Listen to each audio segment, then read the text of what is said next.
Before we close out today, I want to talk about one more tool that many of you will probably find useful. I certainly have.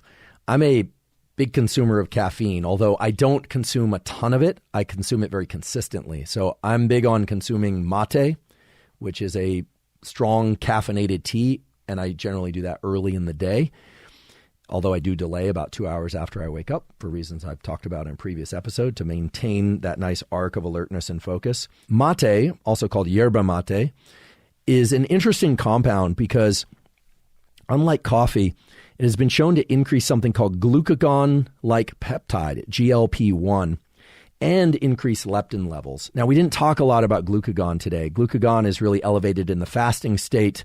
I mentioned that it's sort of the opposite of insulin in kind of rough terms. That's one way to think about it.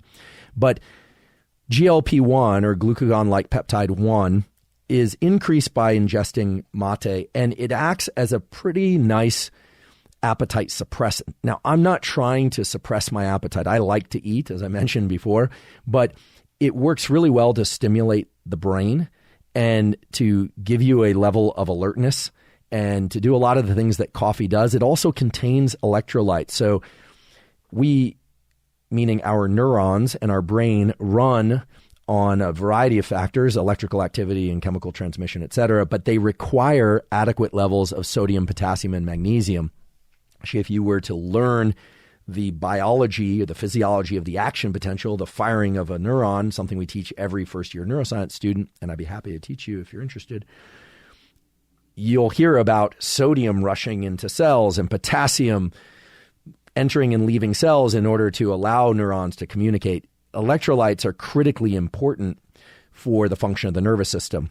And many things that act as diuretics that promote excretion of water, like caffeine, can also take electrolytes out along with it, in particular sodium. And sometimes the lightheadedness or the brain fog that people experience isn't just because electrolytes are low, but because they're kind of out of balance. So I like mate because it has electrolytes, it has caffeine, it stimulates the release of this glucagon-like peptide, GLP-1, and it's been a big help to me in extending that early morning fasting window out to about noon or so when I eat my first meal. It also just tastes really good. And the fact that glucagon-like peptide 1 is enriched or is released more when you drink mate